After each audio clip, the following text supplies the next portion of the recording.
We wouldn't have won without Mustaphiz and Pathirana, but Mustaphiz is terrible. Out as well. Fizz, we missed out Fizz as well, and I think to মুস্তাফিজকে খুবই ভয় পায় ও খুবই মারাত্মক bowler. চেন্নাইকে হারিয়ে match শেষে উপস্থাপকের প্রশ্নের জবাবে মুস্তাফিজকে নিয়ে একই বললেন আরসিবির অধিনায়ক ফাফ ডু প্লেসিস।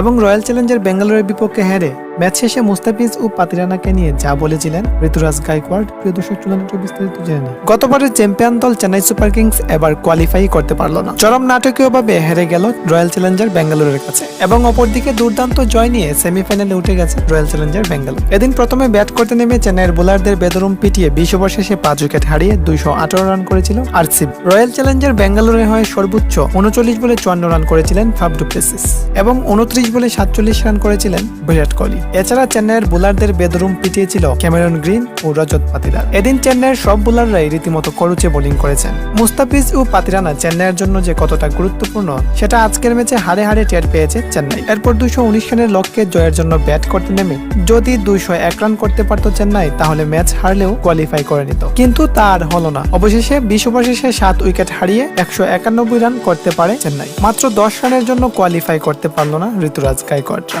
অবশ্য এজন্য চেন্নাইয়ের চন্নচেরা বোলিং এবং বাজে ব্যাটিং এই দায়ী ছিল। মুস্তাফিজ ও পাতিরানা যেভাবে চেন্নাইকে বোলিং এ ব্যাকআপ দিতেন, তারা চলে আসায় সেই ব্যাকআপটা আর পাচ্ছে না চেন্নাই, আর এজন্যই তো এরকম অবস্থা। এদিকে মুস্তাফিজকে এখনো প্রচন্ড ভয় পান ফাফ ডু প্লেসিস, কেননা প্রথম ম্যাচে ডু প্লেসিসকে রীতিমতো বোকা বানিয়ে আউট করেছিলেন আমাদের কাটার মাস্টার। তাই তো ম্যাচ শেষে চেন্নাইয়ের বোলিং ইউনিট নিয়ে যখন উপস্থাপক ডু প্লেসিসকে প্রশ্ন করেছিলেন, তখন মুস্তাফিজকে নিয়ে ডু প্লেসিস বলেছিলেন, মুস্তাফিজুর রহমান আমাদের বিপক্ষে প্রথম ম্যাচে খুবই দুর্দান্ত বোলিং করেছিলেন, তার কাটার বল আমি এখনো বলতে পারিনি। আজকের ম্যাচে যদি মুস্তাফিজ ও পাতিরানা থাকতো তাহলে এত রান আমরা কোনোভাবেই করতে পারতাম না। তবে যাই হোক, মুস্তাফিজ না থাকায় আমাদের জন্য খুবই ভালোই হয়েছে। এদিকে রয়্যাল চ্যালেঞ্জার বেঙ্গালুরুর বিপক্ষে ম্যাচ হেরে মুস্তাফিজ ও পাতিরানাকে নিয়ে চেন্নাইয়ের অধিনায়ক ঋতুরাজ গায়কোয়াড় বলেছিলেন, মুস্তাফিজ ও পাতিরানা চলে যাওয়ায় আমাদের বোলিং লাইন খুবই দুর্বল হয়ে পড়েছে, কারণ পাতিরানা ও মুস্তাফিজ যেভাবে ব্যাকআপ দিত সেটা আমাদের টিমের অন্য কোনো বোলাররা পারে না। তো প্রিয় দর্শক, আপনি কি মনে করেন 2025 আইপিএলে মুস্তাফিজকে কি দলে রাখতে চাইবে চেন্নাই? এবং মুস্তাফিজের প্রাইজ মানি কত কোটি টাকা হতে পারে? আপনার মূল্যবান মতামত কমেন্টে জানিয়ে দেন। ধন্যবাদ।